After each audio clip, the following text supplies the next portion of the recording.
Hey guys, welcome back to the channel and welcome back to the CARF Rebel Classic. I think it's the Rebel Classic build. This is video number 3 in the build series. Let's dive into this build. We got lots to accomplish in this video. Should be a good one.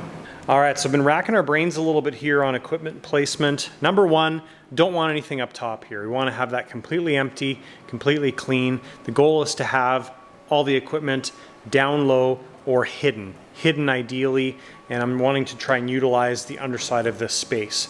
So we kind of toyed with putting things underneath here, playing with mounting it to the underside of this, but a bit of a nightmare to work on. And then through this whole process, what we came to was we're going to build a tray on top of the tank. What that does is, number one, it allows it to be removable. You can also reach in here, deal with things on top of the tank. Really, it's the cleanest way to do it. And if we put the tank in this position here, which is where it's going to go in relation to the wing tube, our tray is going to be starting right there, and it comes 160 millimeters right there to that spot. So right about here. So we did a little template here on the table. This is what it looks like. So it's 10 centimeters wide, 16 centimeters long.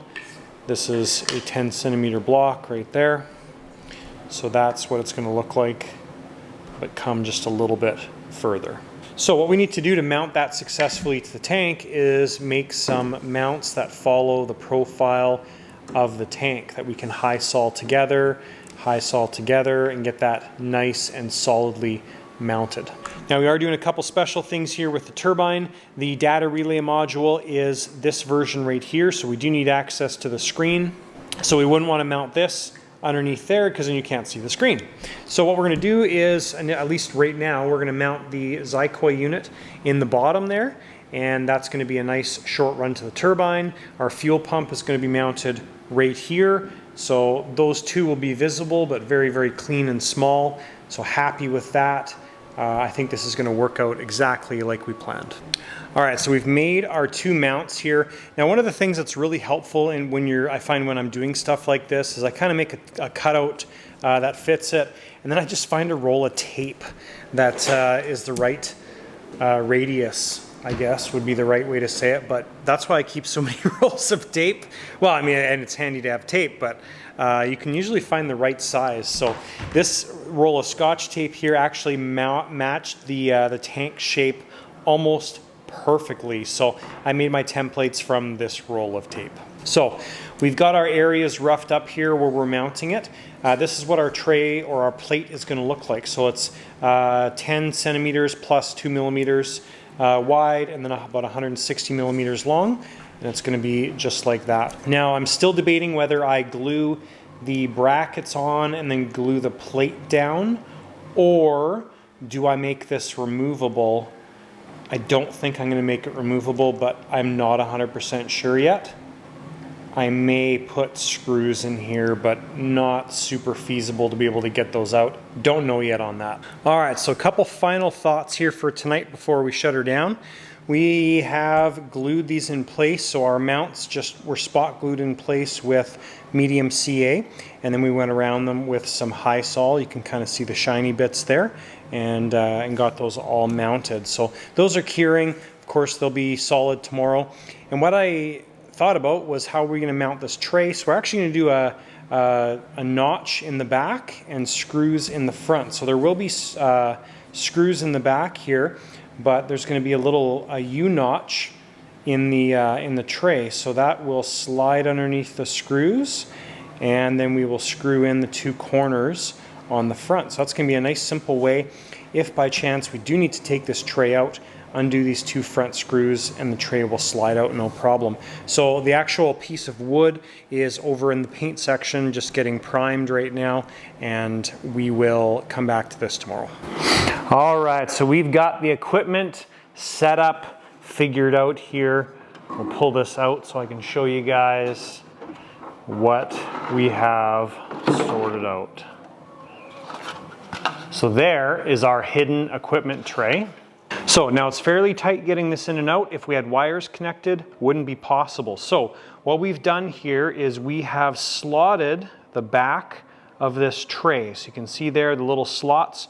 So I got the tray lined up, drilled the holes, took my file, filed a little keyhole or open way there, and these screws are done up tight and then backed off about a quarter turn. So if this is in the aircraft and we want to take the tank out, we undo these front 2 screws, which we've got better access to, and this tray will slide off and come off the aircraft. So what we're going to do when we set this plane up is we're going to have the tray sitting inside the fuselage. We can get all of our wiring done, plugged in and everything, and then we can have the tray sitting up against the top here, slide the tank in the fuselage, install the tray. Super simple. So I think that's going to work out really well and be a great way to hide all the equipment. And then the only other big thing is our clone receiver. So our secondary receiver, and I think what I'm going to do there is I'm going to have that mounted on the sidewall of the this area right here. So we're just going to have that velcroed to the side. I think that's a good solution, simple solution, and we do need to be able to put that in afterwards because we've got to set the clone up on the owner's radio. So that's our plan for the electronics. That worked out very well. I'm happy with that. All these things have been fastened. We've screwed down the LGC22. These are all mounted with Velcro, so they're removable. And the Cortex is using its double-sided sticky foam stuff there. So I'm going to take the tray off of the tank, and we're going to paint our supports here gray, and then we will start probably getting into the wing portion of this aircraft. All right, and it's voting time. Rebel Decal, on or off? Comment down below what you guys think. Should that Rebel Decal be taken on or off? We have the freedom to be able to take it on or off. The owner has basically left it up to you guys. So cast your vote down below in the comments. Just simply say on or off. We'll count the votes after a bit and see what the resounding, I don't know what the word is, resounding choice is. There's a bit of a backup shot for you. Rebel Decal, on or off? Katie's vote is on. My vote is off, so our votes don't matter because we cancel each other out. But my vote is off. I think it's going to look really nice and clean if that's off. Okay, so we're going to set the fuselage aside at this point.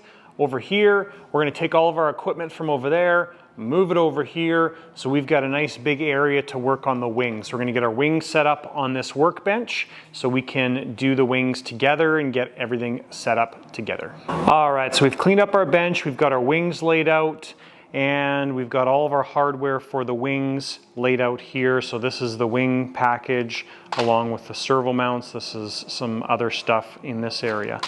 So step number 1, we're going to pull the cover plates off for the landing gear. We're going to pull the landing gear out and do all of our Loctiting on the landing gear. Don't assume when they install the landing gear like this that it's ready to go. So we want to make sure we take that out and get it serviced first. All right, so we've pulled the gear out here. The gear's held in by big wood screws, which is awesome. I like to see that. The path for the wiring, it goes underneath the wing tube, or I guess in this case above the wing tube. There's a little slot right there, goes above the wing tube and comes right over to the root of the wing. You can see right there. So pretty easy path for the landing gear. So what we do in this case is we just Loctite all of the fasteners. So we've got the fasteners on the gear itself, we've got the fasteners on the wheels, and we'll do anything else that's metal to metal contact with Loctite. All right, so our one gear's been all Loctited. The last step I do for these guys is I use this product. I'm not necessarily promoting this product. It's just spray grease is what it is, I guess made by Clean Flow Honey Goo. Give this a shake and I just spray the threaded rod a little bit on each side of the trunnion, and now the gear is ready to be reinstalled into the wing. I haven't done any of the actual angles on the gear in the trunnion. We'll save that for later. So that's going to be kind of the final step in setting this up. This plane, the root of the wing is parallel to the flight line, so fairly easy to get that set up and add just a couple degrees of toe in. Flap setup time. So we've got our flap servos set up here. We're using the 9903s on the flaps. And what I like to do on the flaps is get everything paired up together. So we've got the left flap servo sitting on the left wing or close to the left wing, right is here. We've got the servos positioned in the proper direction. So this is the full flap setting. We're going to go to takeoff flaps and landing flaps. Now I'm leaving the takeoff flaps, landing flaps, very, very minimal travel, because mechanically what's more important is the full flap setting. So when you do flaps, in most cases you can make this happen where you've got a straight line going all the way to the linkage that operates the flaps. This allows all the force from the flaps to go into the servo shaft, not the motor stopping it from rotating. So that's very important. What we'll do now is we'll get these servos installed in the wings, and then we will work on our linkages. I did do a custom hole here with a 1/16 drill bit. Those fit the clevises very well, and our actual dimensions here on the flap arms. Center to center, we are looking at about 17.5 millimeters, maybe 17 millimeters is where we drilled them out. Now generally on the CARF kits, when you're mounting stuff, you really want to be using their hardware for servo screws. They mention this in the manual, but their manufacturing process only allows them to drill a 2 millimeter hole. So using the supplied screws is quite important to make sure you have enough grab on the servo holding holes. All right, so one of the things that we're looking at here when we first put the flap servo in is the alignment of the arm. So when we look through our hole there, we've got everything in alignment now. Now without the spacer that I installed behind the flap servo, which are these guys right here, I cut these out when I did the review of my laser tool, and these are very handy little pieces that I made, and they're especially perfect for situations like this. So on jets, I don't generally like to use the rubbers when possible, but in this case we could install the rubbers and the backing pieces, but better solution is to use our little spacer there. Now that spacer takes up the same amount of space as the rubber, and that brings everything into alignment. So we can use our clevis on that servo arm.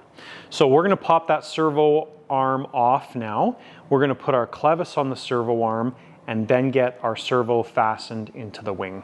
Okay, so in preparation for our flap servo installation, we're going to get our wire leads done up here. So we've got our shorter ones, which are our flap leads, our longer ones, which are our aileron leads. Now the aileron leads, they run right here through the back of the gear, through that big slot that we've talked about, right to the root of the wing. So that is the path for the aileron servo. Flap, we're going to have the servo lead come like this through the slot, and it'll plug into the lead right in this area right here.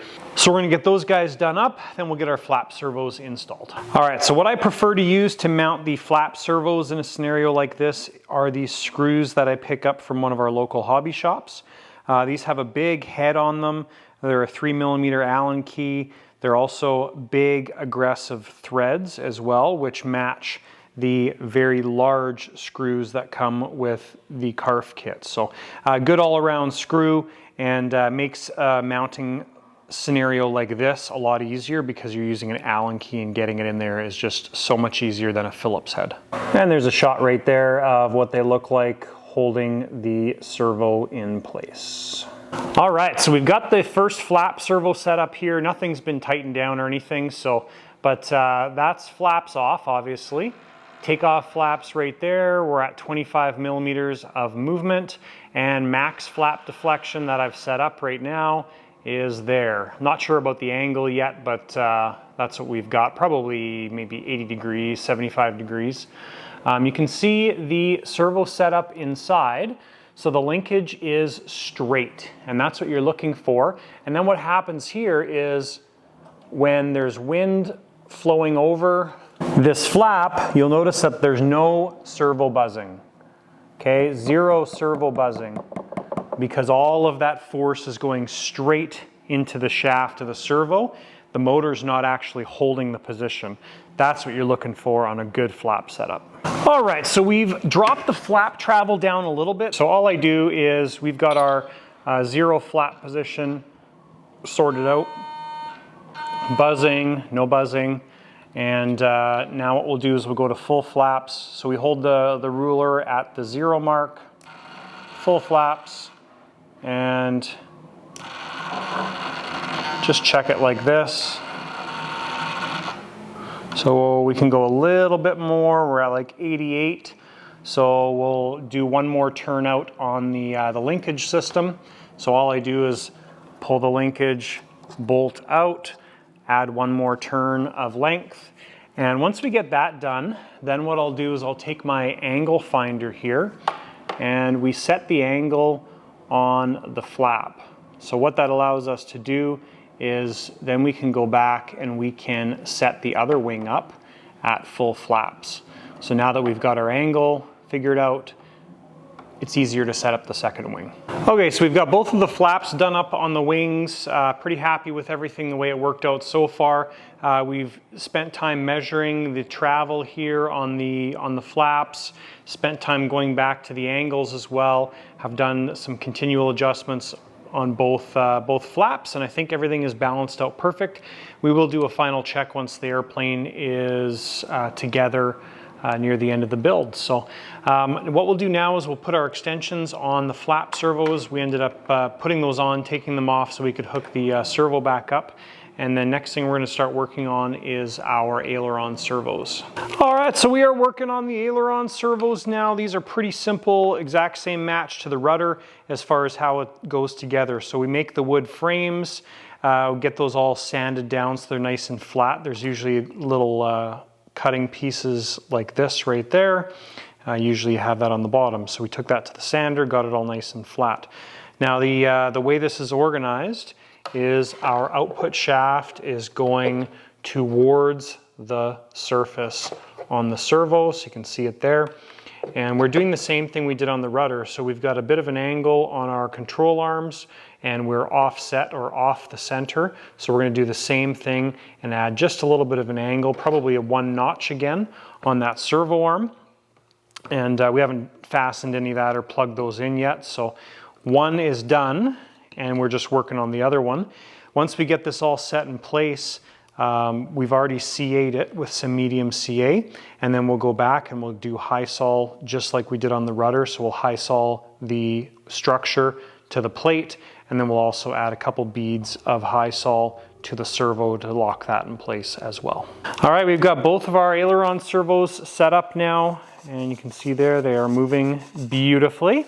One of the keys, I think here, if you get your servo nice and centered this way, you're going to have lots of clearance here for your clevis to go in and out. So you can use a nice short servo arm here and get great resolution rather than using something that's sticking way above the surface. So we are ready to high sol the back of these guys, and then we will get them installed. Now we're not going to install the linkages until we get our wires run to the base and we can run our ash lock connector, and then we'll be able to hook up the servo lines and adjust the linkages from there. All right, so we got the gear installed here. Man, look at those fingerprints. That's the problem with the gloss purple. Shows up a lot of fingerprints. So we've got the gear reinstalled. We put some medium CA in the holes, put some medium CA on the screws before we screwed them in place. And the last thing I did here was add some of the spiral wrap on the brake line. The reason for the spiral wrap is when this moves up and down, in and out, you've got the cover plate here, and that wire is, no matter what you do, going to be rubbing on the cover plate. So this just gives it an extra layer of protection so it doesn't cut through the brake line. So the one wing is done as far as gear goes. We've got all of our lines run here, and we'll do the other wing now. So we are running everything through the GC22, just the stock settings, whatever comes as a default right now in the Zycoy controller. And here's a shot of the gear doing its thing. And we do have a display set up there, so deploy, it'll switch to gear down, and now brakes work. So full brakes, brakes off, and they spin, and then gear up.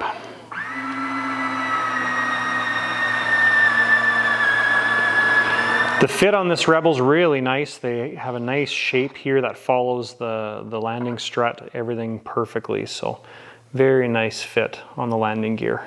So what we're gonna do now is with each of these gear, we're gonna have them extended and get our toe in set up. So as mentioned previously, the root of our wing is parallel to the center line of the fuselage. So we can measure that line over, mark it with a piece of tape, and then we can get our toe in set from there. All right, so this is the stock location here, and I'll try and show you guys on the tape. So you can see that there's a few degrees of toe in right now, which looks really good. So that's kind of what we're looking for there.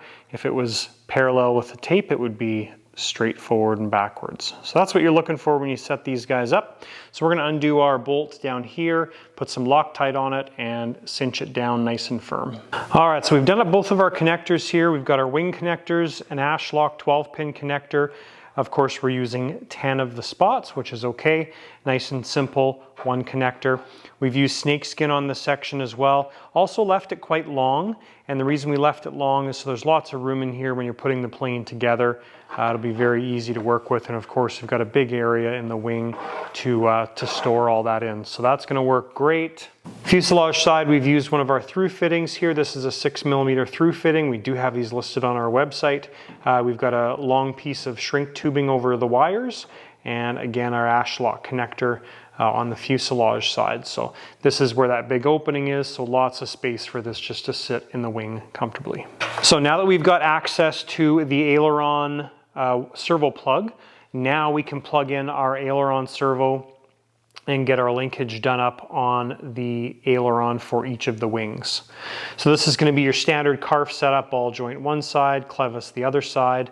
Nothing special here other than just making sure it's nice and centered. All right, one aileron done. Very, very simple at this point. The rest of the wing is quite complicated. The ailerons are quite simple. So a little bit of a detailed layout here. Now we do have that servo arm, one spline back, or I guess in this case forward, to match sort of the control horns over here.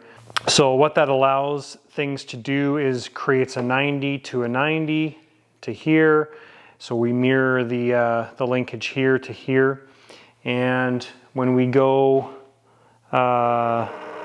right aileron, there's plenty of room in there for the clevis to go inside the slot. And when we go left aileron, there's plenty of space, of course, as well. Now, the benefit of using the shortest horn possible is you get better resolution with the servo. So all of our travel and everything is set here. We're at 14.5mm of travel, and it's working awesome. If we used like a 1.5 inch or a 1 inch servo arm, it would be sticking up substantially more to about here, and we'd be only using probably half of that travel in the servo to get full movement. So those are some of those little details where you always want to get the smallest, shortest servo arm possible to get the required amount of travel. All right, so with the wings done, we're going to move into the canopy hatch, which is going to be probably the most difficult part of all of this aircraft. So we are changing things up. So the normal stock setup, there's a pin that goes through here, comes out the top, and that holds the front of the canopy in place.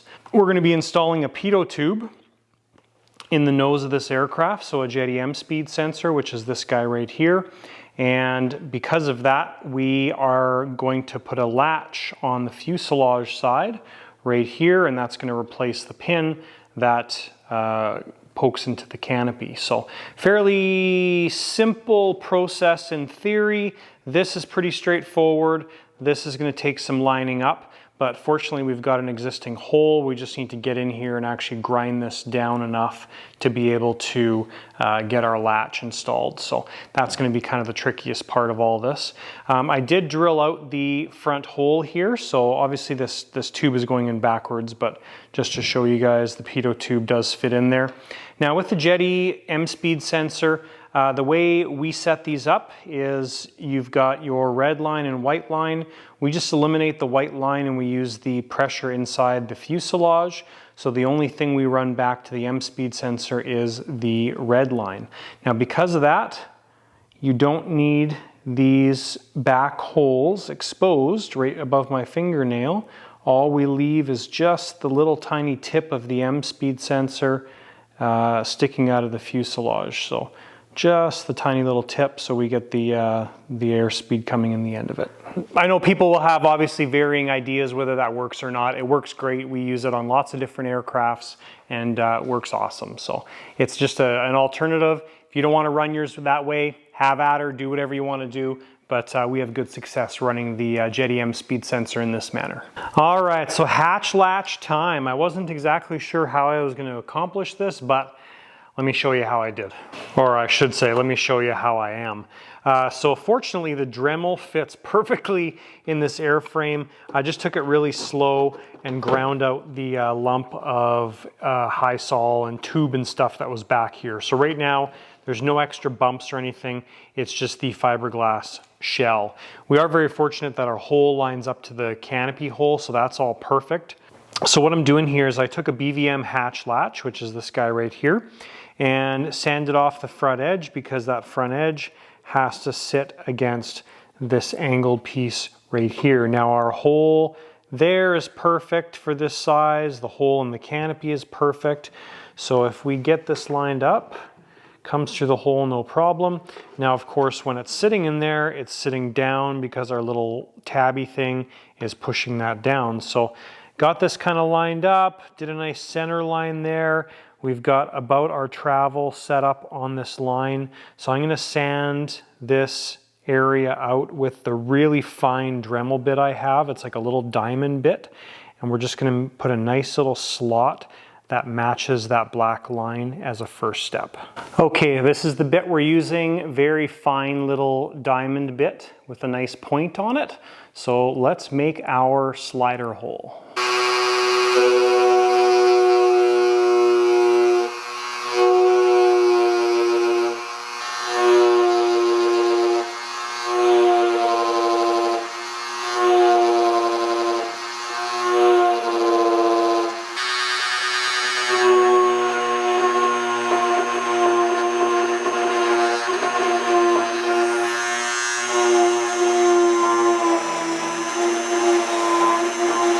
All right, so we kind of got the hatch latch roughly fit here. It's just C8 in place, so it's not super strong right now, but that's what you want to do in this case just to get everything fit. So we have to open up our width just a little bit because it wasn't quite wide enough, but I think everything is working out awesome now. Yeah, there we go. So we can get the canopy on and off, no problem. We've got a nice amount of pin popping through the canopy as well, which is going to be great holding power. So, and there's a shot there. You can see if I operate the hatch latch, pretty much has it flush, and we pretty much have full penetration into the canopy. I did sand a lot of that hatch latch off to meet this angle in order to get it as far backwards on the fuselage as possible, but that I think is going to work out awesome. All right, guys, and that's going to wrap up video number 3 in the build series of the CARF Rebel. Last video coming up after this one, we are finishing up this aircraft. We're going to do all of our equipment installation, plumbing, test runs on the engine. All that stuff is going to happen in video number 4. Just a reminder to submit your opinion/vote for the Rebel Decal on the canopy portion. Do you think it should be off or do you think it should be on? Let us know in the comments below what you guys think. If you have any questions, list them down below. Shoot me an email at thelightersideofrc@gmail.com. Don't forget to check out Lighter Side of RC after dark if you're interested in some live sessions from the shop and some other content that we have here on the channel. Thanks guys for watching, and we will see you in the next video.